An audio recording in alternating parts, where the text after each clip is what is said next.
él inmediatamente se quedó sorprendido y respondió que sí, era adventista. Entonces conversamos un poquito acerca de eso y casi le dije lo mismo que le conversé a los otros dos hombres que eran adventistas también, que habían visitado esta iglesia hace 2 semanas, una semana. Y al final lo invité a escuchar el sermón, a quedarse en el servicio. Le hablé de la importancia que tiene la verdad, no todos creemos lo mismo, porque eso es lo que él estaba enfatizando.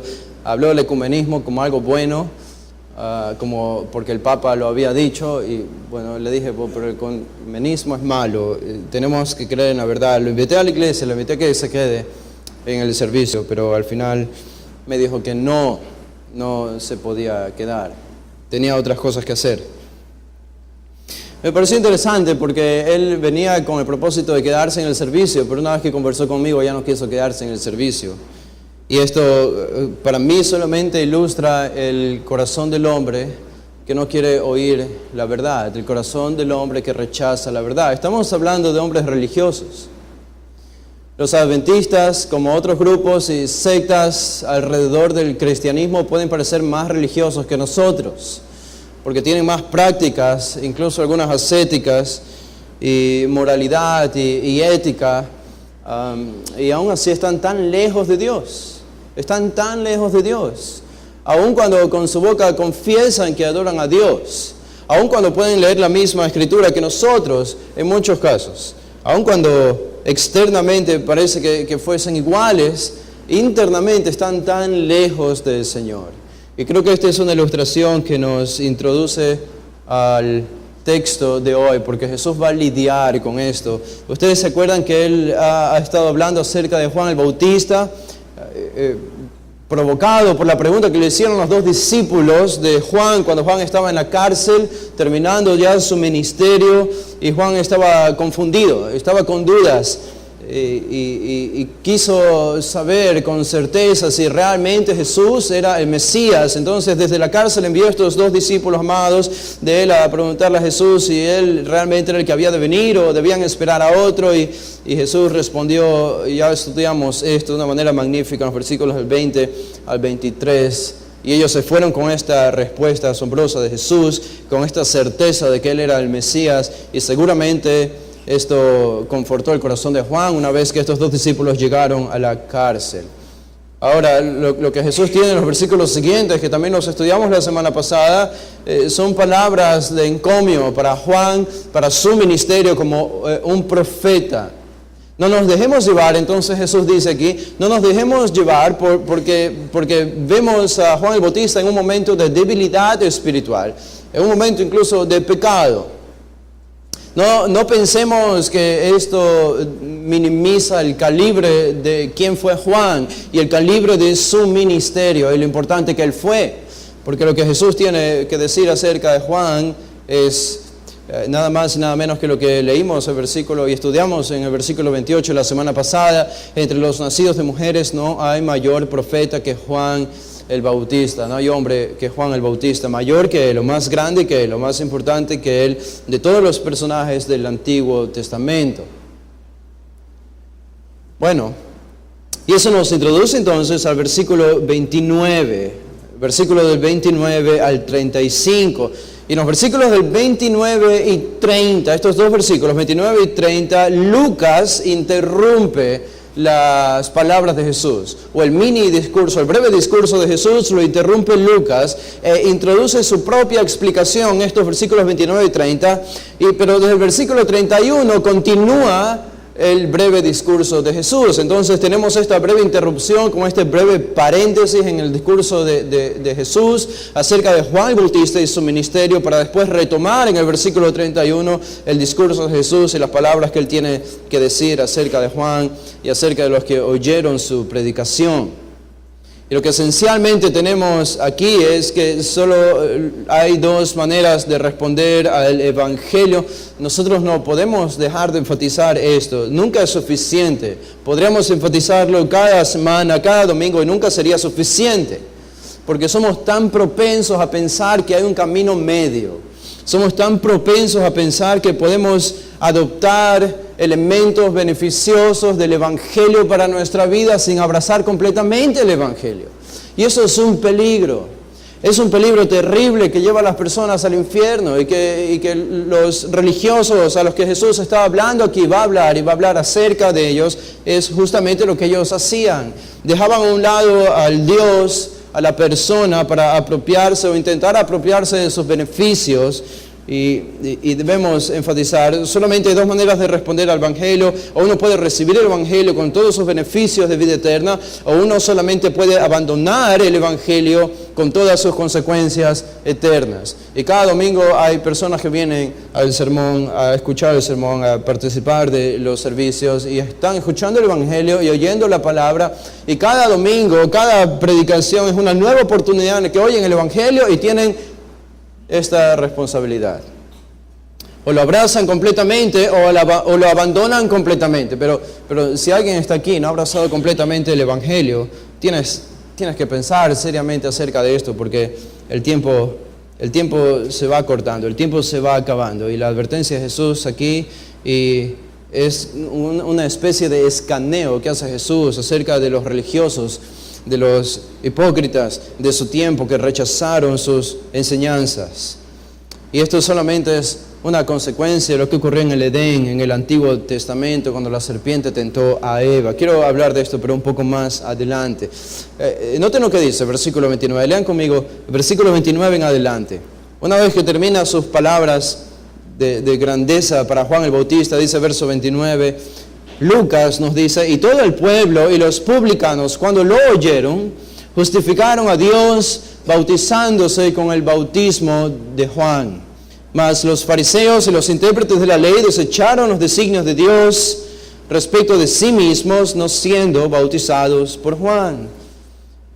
Y retoma ahora Jesús su discurso en el versículo 31. Y dijo el Señor: ¿a qué pues compararé los hombres de esta generación? ¿Y a qué son semejantes?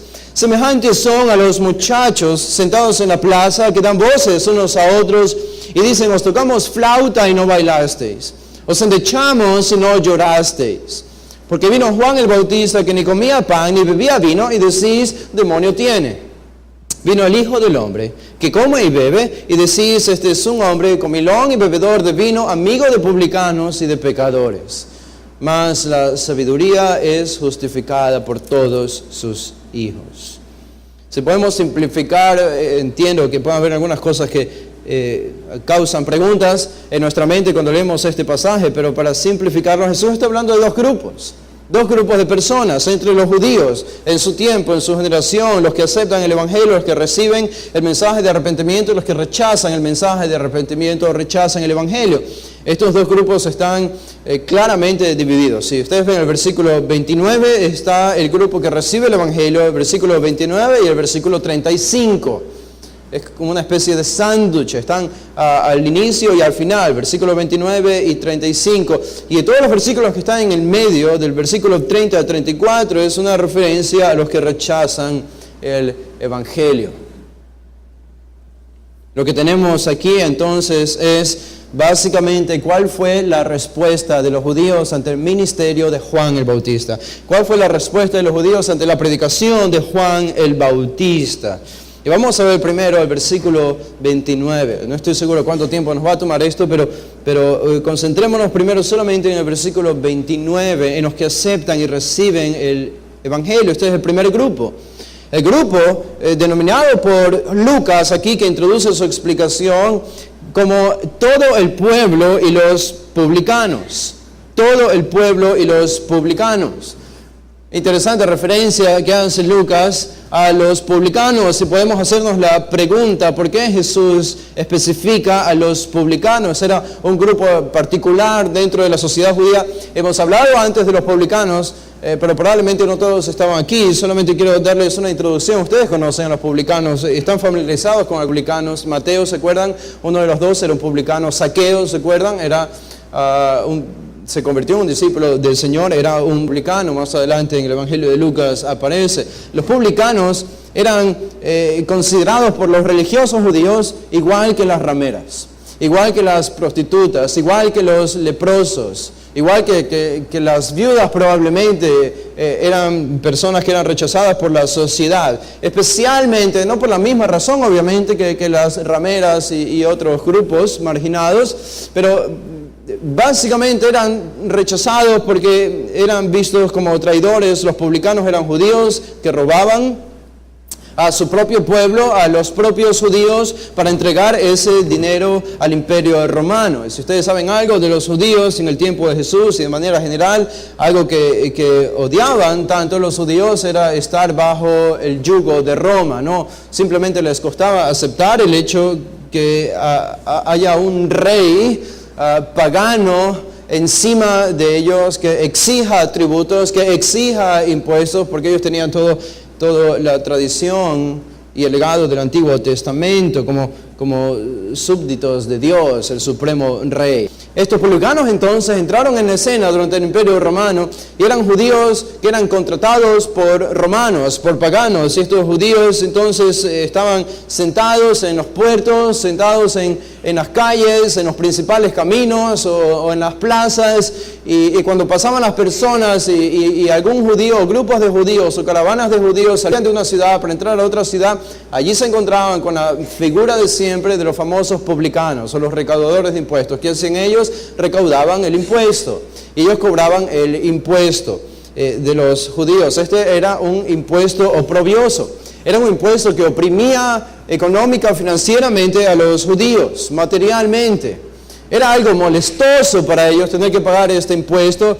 Y lo peor de todo es que los publicanos tenían una libertad casi absoluta para hacer su trabajo, es decir, no siendo vigilados por los romanos, antes bien tenían el respaldo de los soldados romanos, si es que había algún levantamiento. Y como tenían tanta libertad, lo que ellos hacían, a lo muy guayaquileño nosotros podríamos decir, o ecuatoriano, exigían más impuestos de lo normal, exigían más impuestos de lo debido.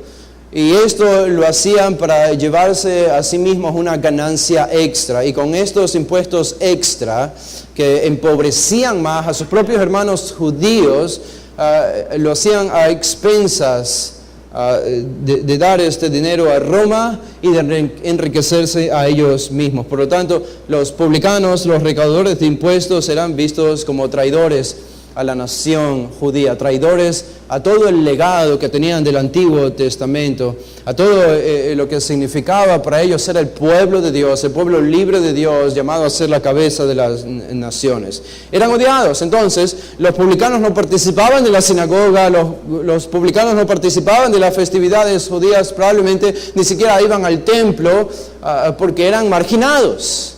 Ellos no se les permitía entrar dentro de la vida religiosa y la sociedad judía, estaban allí simplemente para robar dinero. Y podemos decir, por un lado lo hacían por enriquecerse, pero por otro lado no habría sido fácil ser un publicano en el tiempo de Jesús. Puedes imaginar caminando por la calle y ver a todos los judíos cómo te miran con desprecio, cómo te miran con odio todo el tiempo, saber que te habías ganado el odio eterno de los judíos. Eran marginados. Los publicanos eran marginados. Y aquí Lucas, en este versículo 29, entonces, él dice que todo el pueblo y los publicanos, cuando lo oyeron, justificaron a Dios, bautizándose con el bautismo de Juan. Está hablando del grupo de los que recibieron el mensaje de Juan el Bautista.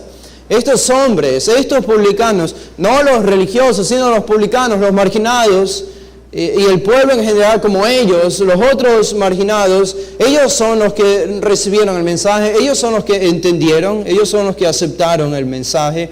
Y con frecuencia vemos a Lucas en su evangelio mencionar a los publicanos como el prototipo perfecto de hombres y de individuos que reciben el amor y el perdón divinos. Ustedes recuerdan en el capítulo 3, el versículo 12, ¿quiénes son los que salieron a la predicación de Juan confesando sus pecados? En Lucas 3:12 dice, vinieron también unos publicanos para ser bautizados por Juan y le dijeron, maestro, ¿qué haremos? Y Juan les responde, les dijo, no exijáis más de lo que os está ordenado. Pero ¿qué tenemos aquí? Vemos que los publicanos estaban saliendo a Juan para confesar sus pecados. Estaban arrepintiéndose de sus pecados, su corazón era receptivo. Los vemos en el capítulo 5 de Lucas, en el capítulo 18, en el capítulo 19.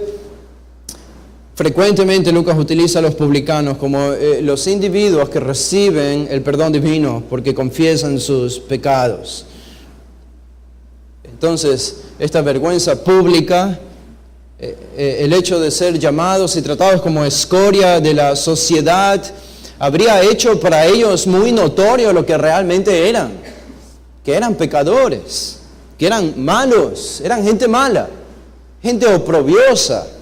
Eran ladrones de la sociedad y tenían vergüenza por esto. Por lo tanto, cuando oyeron el mensaje de Juan de arrepentimiento y el de Jesús de arrepentimiento, salieron muchos de ellos confesando sus pecados porque sabían que necesitaban el perdón divino, porque sabían lo que eran. Al contrario, excepto los religiosos, aparentemente no mostraban públicamente la necesidad del perdón divino, en virtud de que lo escondían muy bien, hipócritamente, su maldad. Pero estos dos grupos de judíos son la antítesis de los que reciben la salvación y los que rechazan la salvación. Y Lucas, más que ningún otro evangelista, hace este énfasis en su evangelio. Ahora, noten algo interesante del versículo 29. Entonces, Lucas está identificando cuál es el grupo de judíos que reciben, que son receptivos al mensaje del evangelio.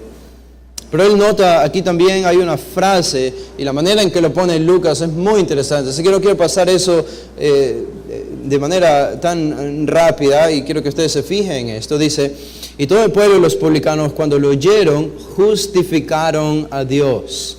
Justificaron a Dios. ¿Qué significa esto? ¿Qué significa que el pueblo y los publicanos justificaron a Dios? Obviamente esto no significa que ellos le dieron a Dios la razón como si ellos hubiesen tenido la autoridad por encima de Dios.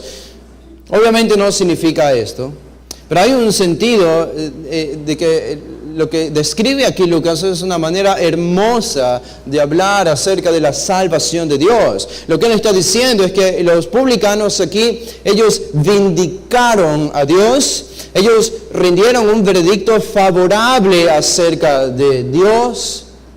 Y esto lo notamos, por ejemplo, en la carta que Pablo escribió en Romanos, el capítulo 3, utiliza la palabra justicia muchas veces, pero aquí la utiliza de la misma manera en que la utiliza Lucas.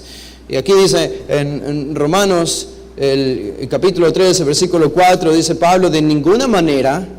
Dice, antes bien, sea Dios veraz y todo hombre mentiroso, como está escrito, para que seas justificado en tus palabras y venzas cuando fueres juzgado. En el Antiguo Testamento, el Salmo 56 dice, y los cielos declaran la justicia de Dios. Los cielos declaran la justicia de Dios. Pablo utiliza alguna referencia a ese salmo en este libro de Romanos. Y lo que está diciendo entonces básicamente es que cuando los publicanos reconocieron que eran pecadores, cuando los publicanos reconocieron que lo que Dios estaba diciendo por medio de Juan y por medio de Jesús era verdad acerca de ellos, que necesitaban el arrepentimiento, en esa acción del arrepentimiento de los publicanos, Dios, dice, fue justificado. Fue justificado como un Dios veraz. La salvación entonces, la salvación de los hijos de Dios es un acto que justifica al mismo Dios. Dios es vindicado como justo cuando Él redime a pecadores. Dios es justificado en la salvación de los pecadores porque Él es un Dios justo. Y esto es lo que hace. Al final entonces, llegamos a la conclusión de que aunque la salvación en un sentido muy real es para nuestro beneficio, en otro sentido muy bíblico también, la salvación nuestra, aunque es para nuestro beneficio, al final atribuye gloria a Dios.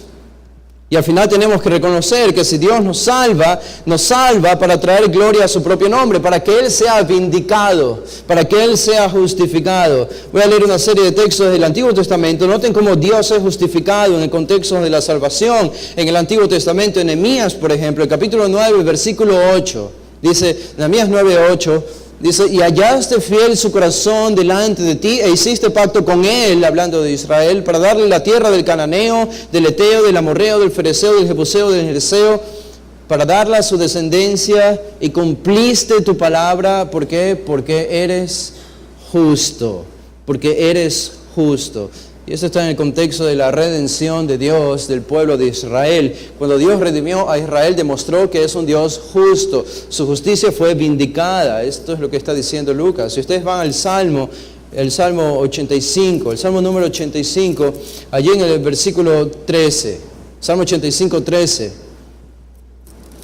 dice, la justicia irá delante de él y sus pasos nos pondrá por camino.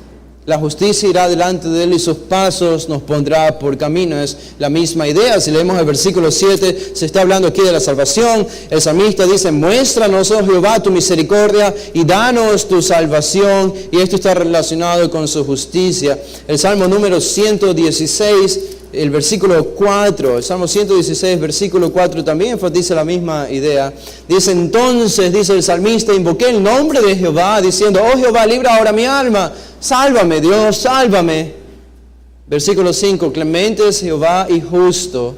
Sí, misericordioso es nuestro Dios. Otra vez, se enfatiza la justicia en el contexto de la redención, de la salvación de Dios. Ahora, si ustedes van un poco más adelante, al capítulo 45 de Isaías, el profeta Isaías, el capítulo 45, este es un pasaje muy elocuente. Me acuerdo que Spurgeon predicó acerca del versículo 22, todo un sermón solo del versículo 22. No digo me acuerdo porque estuve ahí, obviamente, sino que lo leí en algún lugar. Pero dice el versículo 20, ¿no? Lo que dice el versículo 20, Isaías 45, 20. Reuníos, dice Dios, y venid, juntaos todos los sobrevivientes de entre las naciones, no tienen conocimiento aquellos que erigen el madero de su ídolo, y los que ruegan a un Dios que nos salva, proclamad y hacerlos acercarse, y entren todos en consulta. ¿Quién hizo oír esto desde el principio? Y lo tiene dicho desde entonces, sino yo, Jehová, y no hay más Dios que yo, Dios justo y Salvador. Ningún otro fuera de mí. Y está la invitación en el versículo 22. Mirad a mí y sed salvos todos los términos de la tierra, porque yo soy Dios y no hay más. Por mí mismo hice juramento, de mi boca salió palabra en justicia y no será revocada, que a mí se doblará toda rodilla y jurará toda lengua. El versículo 25 dice, en Jehová será justificada y se gloriará toda la descendencia de Israel. ¿Notan? Los judíos serán salvos, los judíos serán redimidos en el final de los tiempos, y esto solamente servirá, aparte de para hacer su propio beneficio, para vindicar el nombre de Dios, para justificar, como dice Lucas, el nombre de Dios. Y esta idea se repite en otros textos del Antiguo Testamento. No vamos a seguir leyendo, pero excepto uno que se encuentra en Malaquías. En Malaquías, el capítulo 4, el versículo 2, justamente previo a la referencia a Juan el Bautista, la profecía de Juan el Bautista, dice Malaquías 4:2, mas a vosotros los que teméis mi nombre nacerá el sol de justicia, y en sus alas traerá salvación. Notan, la justicia traerá la salvación. Y saldréis y saltaréis como becerros de la manada. La justicia de Dios trae la salvación. Cuando un individuo es salvo, Dios es visto como un Dios justo. Dios es glorificado como un Dios justo cada vez que Él salva a un alma. Esto trae gloria a su nombre. Y nosotros podemos hacer la pregunta, obviamente, ¿cómo esto puede ocurrir? ¿Cómo esto puede ocurrir? ¿Cómo Dios puede justificar a un impío y así darse gloria a su propio nombre? Porque debemos reconocer que Dios hace todo para su propio placer, antes que para el nuestro. Dios hace todo para su propio placer, lo hace para su propio deleite, para su propia fama y popularidad y cualquier palabra que ustedes puedan añadir a esto. Y Pablo tiene la respuesta a esto. ¿Cómo Dios ha hecho esto? Para terminar con estas referencias, en Romanos, el capítulo 3, Pablo nos dice cómo, en el versículo 21, dice, pero ahora aparte de la ley se ha manifestado la justicia de Dios, testificada por la ley y los profetas, la justicia de Dios por medio de la fe en Jesucristo. Por medio de la fe en Jesucristo, Dios ha manifestado su justicia y justifica a los impíos por la vida de Jesús, por la muerte de Jesús y por la resurrección de Jesús. Nosotros somos justificados. Entonces, por Él, por Jesús, yo puedo ser justificado de mis pecados, como cantábamos junto antes del sermón, o escuchamos esta hermosa canción, nuestros pecados han sido cancelados, nuestra deuda ha sido cancelada. ¡Qué hermoso mensaje! Qué maravilloso mensaje, que mi deuda ha sido cancelada. Y cuando eso ocurre, ¿saben qué? Dios es vindicado, Dios es glorificado, Dios es justificado como un Dios veraz, como un Dios de verdad, como un Dios que tiene el poder de hacer lo que Él ha prometido que haría. Entonces, mi arrepentimiento, tu arrepentimiento trae gloria a Dios y lo vindica como el Dios justo. Aunque la salvación es para nuestro beneficio, más importante es que mi salvación trae gloria a Dios, porque Él es vindicado como el justo. Y esto creo que es algo que debe acompañarnos en nuestra vida cristiana. Jesús no vino para hacernos felices. Algunos piensan eso, y algunos viven la vida cristiana pensando que esto es cierto, que Jesús vino para hacerme feliz. Jesús no vino para hacernos felices. Jesús vino para redimirnos de nuestros pecados y traer gloria a su nombre y vindicarse a Él mismo. Y esto ocurre en personajes conocidos y ocurre en personajes desconocidos. Cada vez que alguien es salvo y es alcanzado por la justicia divina para arrepentimiento, Dios es vindicado. No soy propenso a creer fácilmente, por lo menos en testimonios públicos de cantantes famosos que dicen que se han convertido al Señor y comienzan a hacer música cristiana. Siempre tiendo a ser escéptico, porque la historia y el tiempo ha demostrado que no siempre es así, la mayoría de los casos no es así. Pero me llamó la atención el testimonio de un hombre muy popular en Latinoamérica, cantante, famoso, un poco mayor ahora, muy famoso. Seguramente ustedes lo escucharon, obviamente cuando no eran cristianos. Pero él se hizo famoso cantando canciones románticas por toda Latinoamérica. Estaba escuchando su testimonio y él decía, en el último concierto en Uruguay, en Montevideo. Ahora, si ustedes conocen algo acerca de fútbol y el estadio de Uruguay, saben que es un estadio grande, aproximadamente unas 70,000 personas. 70,000 personas llenó el estadio y estaba allí. Y él decía en su testimonio que cada vez que él salía a los conciertos y cantaba y que logró tener el carro de sus sueños y la casa de sus sueños y la familia de sus sueños y aún más allá de lo que alguna vez había soñado, materialmente hablando y emocionalmente hablando y en todo sentido, él decía que cada vez después de cada concierto él se sentía vacío. Y él utilizó esta ilustración específicamente, su último concierto en Montevideo, en Uruguay, cuando llenó el estadio y salió a cantar. Y todos lo aplaudían, todos lo aclamaban. Y era el hombre más popular en Uruguay en ese día. No había nadie más popular que él. Y sin embargo, él dice, cuando llegó a su casa, llegó al hotel, en Uruguay, después del concierto, se sintió como el hombre más miserable del mundo. Inmediatamente viajó a casa y le contó a su esposa cómo se estaba sintiendo.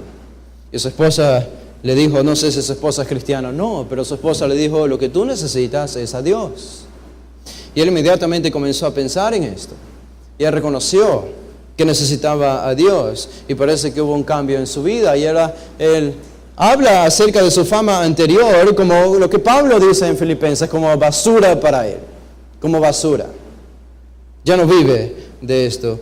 Es un hombre que ama a Dios. Este es un caso público. Puede ser un caso público en el que la justicia de Dios es vindicada, porque ha salvado un alma, pero también ocurre en la conversión del hombre que vive en una esquina oscura de una aldea desconocida, que Dios lo redime. Entonces Dios también es glorificado y vindicado por medio de la salvación. Y lo que está diciendo aquí Lucas, si regresamos al capítulo 7, versículo 29, que cuando todo el pueblo y los publicanos, cuando lo oyeron, justificaron a Dios. No es que ellos hablaron palabras hacia Dios, sino que en la conversión de ellos, en el arrepentimiento de ellos, al reconocer su culpabilidad, entonces le dieron a Dios la razón ante los ojos de otras personas, y Dios fue vindicado por personas marginadas como los fariseos, las prostitutas y el resto del pueblo.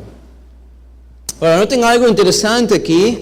Dice el versículo 29 que esto hicieron ellos cuando lo oyeron. cuando lo oyeron. ¿A qué hace referencia esto cuando lo oyeron? Si ustedes leen los versículos anteriores, la pregunta que podemos hacernos es, ¿cuando oyeron a Jesús hablar acerca de Juan en este pasaje? ¿O cuando oyeron a Juan el Bautista predicar cuando no estaba en la cárcel, sino previo a algunos meses o semanas antes cuando estaba libre predicando en el desierto de Judea? ¿A qué hace referencia, en otras palabras, cuando lo oyeron a quién? ¿A Jesús o a Juan? Ellos se arrepintieron bautizándose con el bautismo de Juan. A ver, hay las dos posiciones y estaba revisando algunos comentaristas y los comentaristas están divididos acerca de esto, pero yo pienso que claramente es una referencia a Juan, no a Jesús. Cuando ellos oyeron a Juan, no a Jesús, si ustedes ven al final del versículo 30, hace la misma referencia de los fariseos y los intérpretes que oyeron el mismo mensaje que los publicanos, pero dice al final, ellos lo rechazaron no siendo bautizados por Juan. No fueron bautizados por Juan.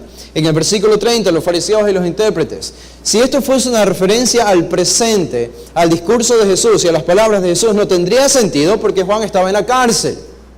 No habrían podido ser bautizados por Juan, porque estaba en la cárcel cuando Jesús está pronunciando estas palabras. Por lo tanto, cuando en el verso 29 dice que los publicanos y el pueblo lo oyeron, no es una referencia a Jesús, no es una referencia a las palabras de Jesús, es una referencia a la predicación de Juan meses antes, a la predicación de Juan. Y esto habla del poder y la eficacia de la palabra. Estos corazones ya estaban listos, y en el momento en que escucharon la predicación de Juan, llegaron al arrepentimiento. Eran corazones que ya estaban predispuestos, eran corazones que ya habían sido martillados con el mensaje del juicio y del pecado. Y ellos habían llegado ya al colmo de su pecado. Ellos habían ya llegado a un punto en que no podían más con sus propias vidas, habían reconocido quiénes eran espiritualmente hablando, no habían encontrado en la religión judía la respuesta a sus problemas espirituales. Estaban conscientes de la ira de Dios sobre ellos, no tenían nada que ofrecerle a Dios y estaban reconociendo esto, sabían que eran donadies. Y en un corazón así, la palabra del Evangelio penetra como un ancla de esperanza, un ancla salvadora para el alma. Y el Evangelio, en lugar de ser visto como una imposición arbitraria, el Evangelio, en lugar de ser visto como un mensaje aburrido, el Evangelio, en lugar de ser visto como un acto más religioso y moral, no, en un corazón así, el Evangelio es visto como lo que es, las buenas nuevas de Dios, que Dios ha visitado al mundo con un mensaje claro. El mensaje es: vengo a ofrecer salvación eterna. Ellos entendieron este mensaje, aceptaron este mensaje y fueron salvos. ¿Cómo lo demostraron? El final del versículo 29, bautizándose con el bautismo de Juan. Bautizándose con el bautismo de Juan. Así demostraron su salvación, su arrepentimiento, porque venían confesando sus pecados. Y esto era el bautismo de Juan, era la confesión de pecados. Ellos debían venir a bautizarse confesando sus pecados, excepto los fariseos, excepto los intérpretes de la ley, excepto los escribas, excepto los religiosos. Versículo 30 nos habla del segundo grupo. Entonces, este segundo grupo que rechazó el ministerio de Juan, que rechazó el ministerio de Jesús, que rechazó el mensaje de Dios, el arrepentimiento, la única esperanza que ellos tenían. Noten lo que dice el versículo 30. Pero, este es el contraste, pero los fariseos y los intérpretes de la ley desecharon los designios de Dios respecto de sí mismos, no siendo bautizados por Juan. Hay varias maneras de rechazar el Evangelio. Una, muy engañosa, quizá la más engañosa, es por medio de la religión. Hay agnósticos, hay ateos que rechazan el Evangelio todo el tiempo. Hay personas que son completamente indiferentes a cualquier tipo de religión y moralidad que rechazan el Evangelio también. Pero hay personas religiosas que rechazan el Evangelio, y esta es la forma más engañosa de rechazar el Evangelio. Por medio de la religión, porque se esperaría que fuese todo lo opuesto, se esperaría que la religión es el fruto y el resultado de alguien que conoce a Dios. de alguien que ha recibido a Dios, de alguien que ama a Dios. Se supone que debería ser así, pero aquí falta algo. Aquí hay algo que no cuadra, aquí hay algo que no encaja. ¿Cómo es que personas sin religión llegan a la salvación como los publicanos y personas con religión se quedan sin Dios y están tan lejos de Dios como los paganos? Este es el principio que Jesús enfatiza aquí. Más los fariseos y los intérpretes de la ley. Los intérpretes de la ley, la palabra que utiliza aquí es la primera vez que utiliza Lucas esta palabra, nómicos. Nómicos es un hombre educado en la ley, es un hombre experto en la ley. Puede ser utilizada esta palabra también como jurista o abogado. Y aparece en Lucas, aparece también en Mateo este término para hacer referencia. Mateo utiliza la palabra escribas. Lucas, en cambio, utiliza este término un poco más general, un poco más abierto probablemente para su audiencia gentil que no era judía. Pero Jesús tiene palabras para este grupo de hombres. Si ustedes se fijan en el capítulo 11, ¿quiénes eran estos escribas? Escribas, como Mateo les llama, expertos en la ley. Dice el capítulo 11, el versículo 45, en este discurso de Jesús contra los fariseos, cuando termina su discurso contra los fariseos, que eran hipócritas, como Jesús les llama, y algo que encontramos aquí, que fue cierto en la predicación de Juan, y es cierto en la predicación de Jesús, es que tanto Jesús como Juan no evitaron usar etiquetas. No evitaron usar etiquetas. Jesús llamó aquí a los religiosos hipócritas. Juan llamó a los religiosos serpientes, víboras. A menudo se nos dice que no debemos usar etiquetas para las personas, pero la Biblia está llena de etiquetas para las personas. Y dice el versículo, noten lo que dice Jesús acerca de ellos, el versículo 45, respondiendo a uno de los intérpretes de la ley, los expertos de la ley, le dijeron: Maestro, cuando dices esto, también nos afrentas a nosotros. Ahora el versículo 46 nos va a decir Jesús que este hombre por gusto abrió su boca. Porque dice el versículo 46, y él le dijo: ay de vosotros también, intérpretes de la ley, porque cargáis a los hombres con cargas que no pueden llevar, pero vosotros ni aun con un dedo las tocáis. Ay de vosotros que edificáis los sepulcros de los profetas a quienes mataron vuestros padres, de modo que son testigos y consentidores de los hechos de vuestros padres. Dice el versículo 52, ay de vosotros, intérpretes de la ley, porque habéis quitado la llave de la ciencia. Vosotros mismos no entrasteis, y los que entraban, y a los que entraban se lo impedisteis. Duras palabras de Jesús para los intérpretes de la ley. Los intérpretes de la ley podían ser fariseos como no podían ser fariseos. Podían ser sacerdotes como no podían ser sacerdotes, pero eran judíos que de temprana edad eran enseñados en la ley por sus padres primero, y después se elegía un tutor, un maestro, para que les enseñe la ley. Y estos hombres estudiaban minuciosamente la ley del Antiguo Testamento, más todas las tradiciones que ellos habían añadido a esta ley del Antiguo Testamento, y literalmente se convertían en expertos en la ley. Eran expertos en la ley. Aprendían de memoria porciones grandes de la Escritura. Podrían haber dado una explicación teológica casi de cualquier tema del Antiguo Testamento en cualquier momento. Eran en todo el sentido de la palabra expertos en la ley, o como se les llama aquí por Lucas, intérpretes de la ley. Ahora, ¿qué pasó con este grupo? Este segundo grupo, versículo 30 dice que los fariseos y los intérpretes de la ley desecharon los designios de Dios respecto de sí mismos. Rechazaron el bulei de Dios, el designio, la voluntad de Dios o el deseo de Dios. ¿Cuál era el deseo de Dios? Aquí vemos la misericordia divina. El deseo de Dios era el arrepentimiento de ellos. Por eso había enviado a Juan a predicar el arrepentimiento, y Jesús vino predicando arrepentimiento, pero ellos desecharon este mensaje. ¿Por qué lo desecharon? Porque ellos consideraron que no lo necesitaban. ¿Por qué consideraron que no lo necesitaban? Porque ellos pensaron que ya tenían la salvación. Ellos estaban tan seguros de sí mismos, tan seguros de su línea judía, tan seguros de su ascendencia judía, tan seguros de su legado del Antiguo Testamento y de su tradición. Estos hombres aquí están ilustrando el problema que comenzó con Eva desde el principio, en el huerto del Edén. Cuando Satanás, la serpiente, tentó a Eva, Satanás lo hizo de una manera muy, muy peculiar. Muy peculiar. La serpiente persuadió a Eva y quiso hacerle ver a Eva que Dios en realidad era un Dios que era muy restringido. Que Dios estaba restringiendo y prohibiendo demasiado. Y que eso no era bueno para ella. Que eso no era apropiado para ella. Como un ser libre que era. Y esto lo vemos en la pregunta de la serpiente en Génesis 3:1, dice al final del versículo 1, con que Dios, dice la serpiente a Eva, con que Dios os ha dicho, no comáis de todo árbol del huerto. ¿Notan lo que está diciendo la serpiente? Dios es demasiado restrictivo. ¿Cómo puede prohibirte que no comas de todo árbol del huerto? Esto no es bueno para ti, Eva. Y como resultado de esto, entonces los sentidos de Eva fueron persuadidos por Satanás, por la tentación de Satanás, y su mirada, y su mente, y su corazón de pronto dejó de mirar a Dios, dejó de contemplar a Dios,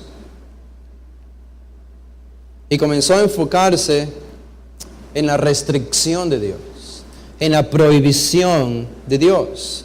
Eva dejó de mirar la bondad de Dios y la generosidad de Dios al haberle dado cientos y cientos y cientos, miles y miles y miles de árboles con diferentes frutos. Pero ella dejó de ver esta bondad y esta generosidad de Dios para enfocarse solamente en el árbol que Dios había prohibido. Y con esto ella estaba pensando, en efecto, decía, en efecto lo que dice la serpiente es cierto. Dios es muy prohibitivo para mí. Todo lo que vio ella fue un mandato negativo. Ahora entonces el mandato de Dios o la ley de Dios, Eva la estaba divorciando de su persona. Dios es un Dios de gracia y Dios es un Dios generoso, pero esto no lo quiso ver Eva en ese momento. Y el resultado de esto es que vas a recibir algo. Si vas a recibir algo de un Dios como ese, un Dios restrictivo, entonces tiene que ser por medio del mérito. Tiene que ser por medio del pago, tiene que ser ganado.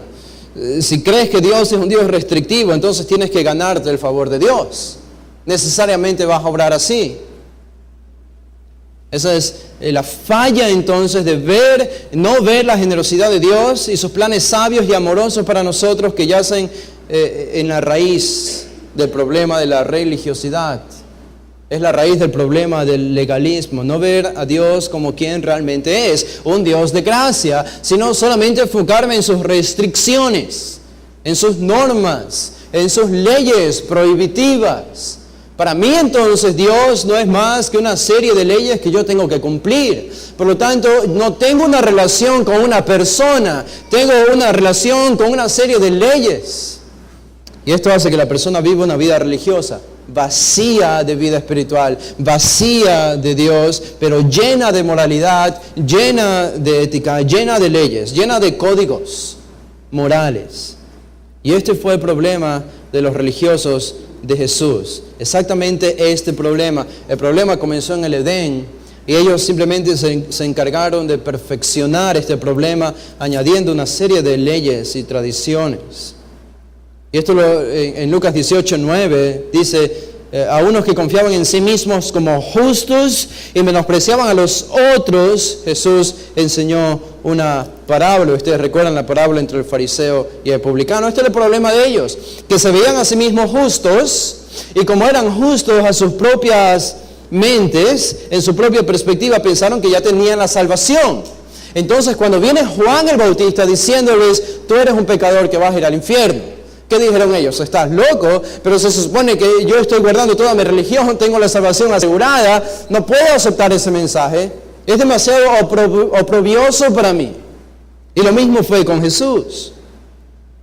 Por lo tanto, no fueron bautizados por Juan, no aceptaron el bautismo de Juan. Ustedes recuerden lo que significaba el bautismo de Juan, era confesar sus pecados. Para un judío bautizarse era algo innovador porque se bautizaban los paganos, los idólatras, los inmorales. Se bautizaban los que no eran judíos. Ellos se bautizaban para volverse judíos y verdaderos adoradores de Dios eran los prosélitos. Pero aquí Juan vino a bautizar no a paganos, sino a judíos. Y con esto, cada vez que un publicano se bautizaba, es como que estaba diciendo y estaba reconociendo: yo no soy mejor que un pagano, soy igual que un pagano, soy tan pecador que un pagano, a pesar de haber nacido judío y tener todo el Antiguo Testamento. Pero esto no estuvieron dispuestos a hacerlo los religiosos. No, ellos tenían una perspectiva demasiado elevada de ellos mismos. Ahora, en el versículo 31 Jesús retoma su discurso.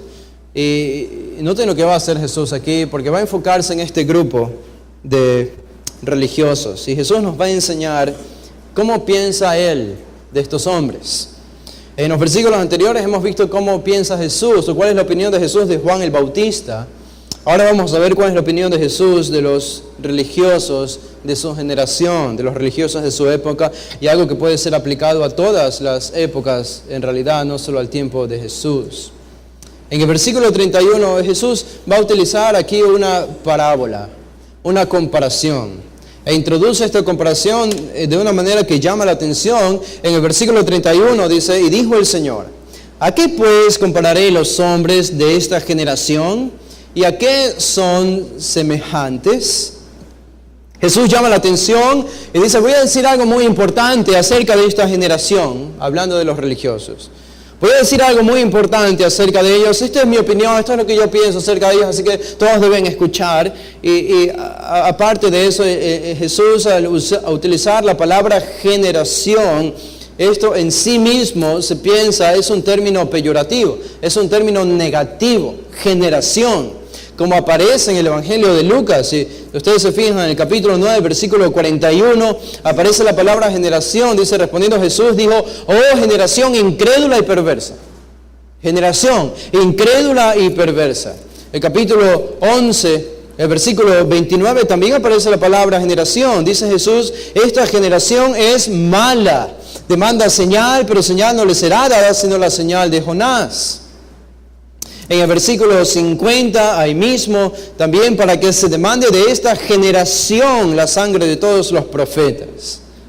En el verso 51 también, en el capítulo 16 de Lucas, aparece en el versículo 8, dice: y alabó el amo al mayordomo malo por haber hecho sagazmente, porque los hijos de este siglo o esta generación son más sagaces en el trato con sus semejantes que los hijos de luz. Es una forma negativa de usar esta palabra de nuevo. Y por último, en el capítulo 17, el versículo 25 también, otra vez: primero es necesario que padezca mucho y sea desechado por esta generación, dice Jesús. Generación, entonces, no es un bonito término. En el contexto de este evangelio es un término peyorativo para hacer referencia al grupo de personas que no quisieron recibir el mensaje, que no quisieron oír. Entonces Jesús dice: voy a decir una parábola, voy a hacer una comparación. Jesús era experto en hacer comparaciones. Voy a utilizar una comparación. Escuchen mi parábola, escuchen mi comparación, porque así son los hombres religiosos de esta época que no reciben mi testimonio, que no reciben el mensaje del arrepentimiento. En el versículo 32 está la parábola. ¿Cuál es? Dice: ¿a qué son semejantes? Dice Jesús: son semejantes a los muchachos sentados en la plaza, que dan voces unos a otros, y dicen: os tocamos flauta y no bailasteis, os endechamos y no llorasteis. Jesús está diciendo, en otras palabras, los hombres de esta generación son como niños. Son como muchachos sentados en la plaza. ¿Qué hacían los niños en la plaza? En ese tiempo la plaza era probablemente el único lugar donde los niños podían jugar. Se llevaba a cabo el comercio en las plazas, en las ciudades o aldeas, pero cuando no se hacía el comercio, el lugar quedaba vacío y los niños aprovechaban a salir a la plaza a jugar. Y ellos jugaban. Y este versículo 32 nos dice, de hecho es el único versículo en la Biblia que nos dice algo acerca de juego de niños. El único versículo en la Biblia, por lo menos el Nuevo Testamento. Mateo usa la misma referencia en el capítulo 11. Pero ellos salían a jugar. Y tenían distintos juegos, como los niños de hoy. Me confundí, ahora tienen celulares. Ahora no juegan así. Pero en ese tiempo, incluso cuando yo era niño, que no existían los celulares, jugábamos de esta manera, inventábamos juegos y probablemente veíamos a nuestros padres o a nuestras madres o a personas mayores o algo que veíamos en la televisión y nuestra tendencia siempre era a imitar lo que veíamos. Si veíamos la escena en algún lugar de un hospital, teníamos la tendencia a jugar al hospital. Las niñas que veían a sus madres cocinar decían, juguemos a la cocina. Los niños que veían lucha, juguemos a la lucha, etcétera, etcétera. Y los niños en el tiempo de Jesús no eran diferentes. Ellos veían y lo que veían eran principalmente dos celebraciones de las más principales que había en el tiempo de Jesús entre los judíos: las bodas y los funerales. Las bodas y los funerales. Estos son las dos ocasiones diametralmente opuestas en términos de emociones. La boda, el matrimonio de una pareja, era la ocasión más alegre, era la festividad más alegre de todas en el tiempo de los judíos o para los judíos. Había una serie de pasos y de celebraciones y de organización y había una procesión que iba acompañando al novio, a la novia y personas y familiares y amigos al lado cantando y tocando música y tocando la flauta y el arpa y danzando y bailando y todo para la preparación para la gran fiesta. Una vez que el matrimonio era consumado, la boda era consumada, era una fiesta que duraba días, a veces semanas. Era un gran banquete, una ocasión de gran gozo. Y la otra, en el extremo opuesto, era la endecha, algo de lo que ya estamos familiarizados, como vimos en el capítulo 7, cuando Jesús entra a ministrar a esta mujer viuda Naí, que había perdido a su hijo, había muerto, ¿se acuerdan? Había una gran multitud con esta mujer. Y era una gran ocasión de lloro y de lamento y de endechas. Y también era algo muy programado y organizado.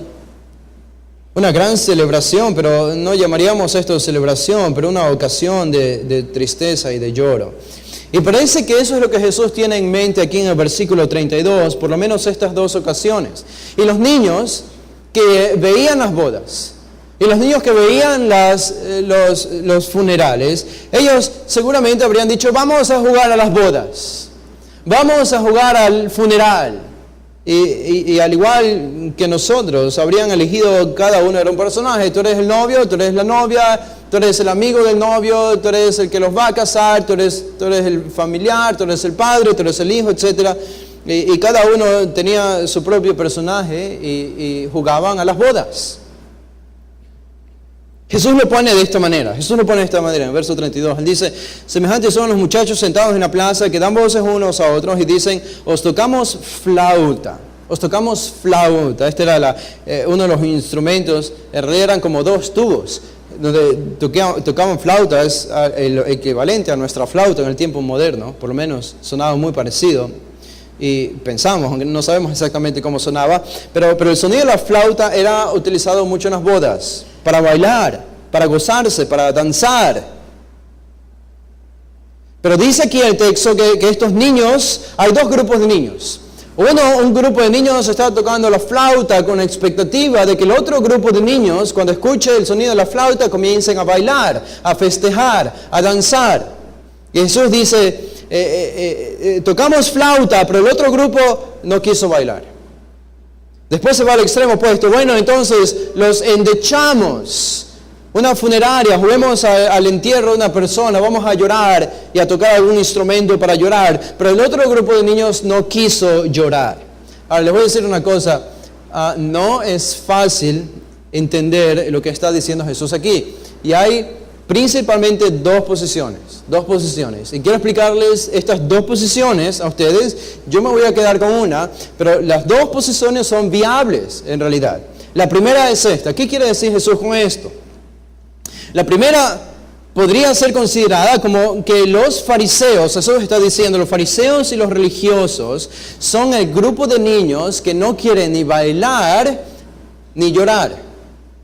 En este caso, Jesús y Juan el Bautista estarían ilustrados por el grupo de niños que toca la flauta y que endecha. Entonces viene el grupo de niños, viene Juan el Bautista predicando el mensaje del arrepentimiento con un estilo muy diferente y ellos dicen, no quiero. En otras palabras, no bailaron al son de la flauta. Viene Jesús con un estilo muy diferente. Predica el mismo mensaje del arrepentimiento y ellos dicen, tampoco, no quiero. No lloraron tampoco, ni bailaron ni lloraron. En ese sentido, entonces, los fariseos serían ilustrados como los niños que no reciben el mensaje del arrepentimiento, ni siquiera de Juan con un ministerio único, y ni siquiera con el mensaje de Jesús, que tenía el mismo mensaje, pero con un ministerio completamente diferente. Ahora, la otra opción, y quiero, por lo menos me inclino más a esta segunda opción. Me inclino más, y hay excelentes maestros y pastores, estaba leyendo uno a que admiro muchísimo que tiene la otra posición, pero yo me inclino más a esta, y es a la que los niños que están tocando la flauta ilustran a los fariseos. Los niños que tocan la flauta ilustran a los fariseos, y los niños que endechan ilustran a los fariseos, y los que bailan, los que no quieren bailar y los que no quieren llorar ilustran a Jesús y a Juan el Bautista. ¿Cómo iría la cosa? Sería más o menos así. Los fariseos, está diciendo Jesús, cuando vino Juan el Bautista, lo rechazaron. ¿Por qué lo rechazaron? Versículo 33. Porque vino Juan el Bautista, que ni comía pan ni bebía vino, y decís, demonio tiene. Juan el Bautista vino con un ministerio único. Recuerden que él hizo un voto nazareo. En Lucas capítulo 1, ¿qué significa eso? Era el voto más elevado entre los judíos. Era un voto de abstinencia, de beber vino, de comer comida normal. Era un voto de hacer ayunos con frecuencia. Y el ministerio de Juan fue un ministerio único porque vivió asolado, vivió apartado de la sociedad de los judíos, vivió en el desierto, se crió en el desierto. Solamente salió a la luz pública en el momento cuando predicó, nada más. Y después desapareció de algunos meses. Este fue Juan el Bautista. Juan entonces no se juntaba con las personas. Juan no se lo veía tener comunión con las personas o mucha conversación con las personas. Y solamente ilustra el hecho de un hombre que estaba tan intrigado del Señor que solo había venido a la tierra a hacer una cosa, a predicar el mensaje del arrepentimiento y después de eso desaparecer de la faz de la tierra. Eso es lo que hizo Juan. Y obviamente los fariseos y los líderes religiosos vieron a Juan con este tipo de ministerio. Y la conclusión final, y digo final porque al inicio sí se vieron atraídos a Juan, pero después tuvieron que rechazarlo. ¿Por qué tuvieron que rechazarlo? Porque cuando vino Jesús, los fariseos lo rechazaron inmediatamente. Pero Jesús les dijo, bueno, pero Juan habló de mí. Si ustedes tienen a Juan como profeta, no pueden tenerme a mí como un falso profeta. Si Juan fue un profeta, yo necesariamente soy el Mesías. Entonces al final dijeron, bueno, entonces tenemos que rechazar a Juan también. Y rechazaron a Juan. Esa fue su conclusión. ¿Por qué? Dice, porque Juan no comía pan ni bebía vino. Vivía una vida muy austera, asolada. Era un hombre extraño. Era un hombre raro. Era un hombre incómodo. Su forma de comer, su forma de vestir, su forma de vivir. Es como si hubiese vivido en la cúspide de un árbol, allá solo, comunicándose él con Dios, orando, ayunando, viviendo una vida ascética y solo aparecía cuando debía predicar. Entonces los fariseos, los religiosos dicen, no, la conclusión, este hombre debe tener un demonio. Sabemos que los demonios a veces se llevan a las personas al desierto y viven vidas extrañas y raras. Juan debe tener un demonio. Juan no encaja en nuestro estilo de lo que es la religión. Él no encaja en nuestra perspectiva de lo que debe ser un hombre de Dios. No puede ser Juan. Entonces, ¿qué hicieron con Juan? Bueno, ellos quisieron que Juan se acomode a sus requerimientos.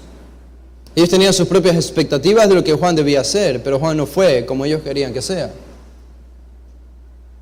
Bueno, entonces la solución debe ser seguramente alguien muy diferente a Juan. Eso debe hacer que los fariseos acepten el mensaje, claro, ¿no? Si lo rechazaron a Juan porque vivió una vida ascética, entonces alguien que no vive una vida ascética y se junta con las personas, a este hombre sí lo deben recibir, claro. Versículo 34. Vino el Hijo del Hombre, dice Jesús, que come y bebe. Que come y bebe. Muy diferente a Juan. Jesús estaba con las personas todo el tiempo. Jesús estaba en los matrimonios, Jesús estaba en los funerales, Jesús estaba en las fiestas, Jesús comía con las personas, Jesús bebía vino con las personas. Ahora sí deben recibirlo. ¿Cuál fue la conclusión? ¿Qué dijeron ellos? No. Este es un hombre comilón y bebedor de vino. En otras palabras, este es un hombre comilón y borracho. ¡Qué blasfemia! Esto es lo que ellos dijeron de Jesús. Juan el Bautista tiene un demonio. Jesús es un borracho y un glotón, amigo de publicanos y de pecadores. Sucede que al final Jesús tampoco encajó en la perspectiva que ellos tenían de lo que debía ser la religión verdadera, de lo que debía ser un hombre de Dios. ¿Qué está comunicando Jesús con esta figura entonces de los niños que tocan flauta y no bailaron? Que los fariseos y los intérpretes de la ley tocaron la flauta para Juan, queriendo que baile, pero Juan no quiso bailar al son de la flauta de los fariseos. Entonces lo rechazaron. Y cuando vieron a Jesús al extremo opuesto, hicieron endechas para que Jesús llore. Y Jesús no quiso llorar y endechar. En otras palabras, ellos querían que tanto Juan como Jesús, se acomoden a la religión que ellos pensaban era la verdadera, con dos estilos muy diferentes. ¿Cuál es la conclusión aquí? Que no importaba el estilo, el mensaje era el mismo, no importaba el estilo era muy diferente de Juan y de Jesús, pero el mensaje era el mismo, era la verdad. Por lo tanto, el problema no es el estilo. El problema no es el estilo. Ellos no rechazaron a Juan porque tenían diferente estilo de ellos, y no rechazaron a Jesús porque tenía un diferente estilo al de ellos. ¿Por qué los rechazaron? Porque ellos predicaban la verdad. Porque ellos predicaban la necesidad de que ellos tenían que arrepentirse. Y si tú te has acercado a una persona religiosa y le has dicho, tienes que arrepentirte de tu pecado, puedes entender lo que Jesús está diciendo aquí, porque la respuesta de un religioso, cuando le dices algo como esto, va a ser el rechazo. Era un corazón impenetrable el que ellos tenían. Vamos a terminar aquí porque se nos pasó el tiempo. Versículo 35, Jesús termina, mas la sabiduría es justificada por todos sus hijos. Otra vez, la idea de la justificación. Dios es justificado al final, no por los religiosos, sino por los que reciben el mensaje del arrepentimiento. En otras palabras, Jesús dice, ustedes fariseos, ustedes son unos fanfarrones. Ustedes son como niños en la plaza, que no quieren nada. Y quieren que todo se acomode a la forma en la que ustedes quieren que se hagan las cosas. Son unos fanfarrones, pendencieros, arrogantes, petulantes, presumidos, altaneros, orgullosos. Y esta petulancia no permite que el mensaje del Evangelio penetre en sus corazones. Y ellos debían entender, y tú y yo debemos entender, Jesús no vino para hacernos felices. Jesús vino para llevarnos a su gloria, para moldearnos a su imagen. Jesús no vino para hacer mi matrimonio más feliz. Jesús no vino para hacerme una familia feliz. Jesús vino para redimirme de mis pecados. Y cada vez que entramos por las puertas de esta iglesia y oímos algún mensaje que tiene que ver siempre con el Evangelio, tenemos esta oportunidad de abrir nuestro corazón o cerrar nuestro corazón, de seguir con nuestra petulancia, de seguir con nuestra fanfarronería, de seguir con nuestra presunción y altanería y arrogancia. Está bien lo que están diciendo, está bien, lo entiendo, pero yo sigo mi vida. Esto no encaja, lo que están diciendo allí en ese púlpito no encaja en lo que yo creo, yo pienso que debe ser la vida cristiana, cómo se debe vivir la fe. Esta iglesia no es para mí porque tiene un énfasis que no es de acuerdo a mi estilo. El énfasis no es en el estilo. Nosotros podemos decir unánimemente aquí en esta iglesia, en realidad nos interesa muy poco las expectativas que ustedes tienen para esta iglesia. lo único que nos interesa es la expectativa que Dios tiene de esta iglesia, porque eso es lo que más necesitamos todos. Y todo tiene que estar entonces en base a la predicación y la proclamación del Evangelio. Vamos a hacer una oración para terminar. Padre, te damos gracias, Señor, porque este texto habla de la dureza del corazón de los religiosos, de los fariseos, de la élite, de los judíos, que tristemente permanecieron en dureza y rechazaron el arrepentimiento, porque fueron arrogantes, porque fueron fanfarrones como los niños, porque solo vivían con la expectativa de que todo debía acomodarse a la perspectiva de ellos. Señor, y puede haber personas en medio nuestro que tienen esta misma perspectiva. Rogamos, Señor, que tu Evangelio penetre en sus corazones y que sea la firme ancla de salvación que ellos necesitan. Rogamos, Padre, que nos hagas cada vez más mansos y más humildes de corazón, y que nos humilles bajo tu poderosa mano para que podamos ser exaltados en tu debido tiempo cuando tú decidas. Salva, Padre, salva a los que no son salvos, salva especialmente a los que son religiosos, a los que piensan que pueden aportar algo para la salvación, a los que creen que son muy buenos para todo lo que hacemos aquí y que en realidad no lo necesitan. Toca sus corazones, Señor, y muévelos, rogamos, para que puedan entender el profundo mensaje del Evangelio. Lo pedimos, Señor, en el nombre de Jesús. Amén.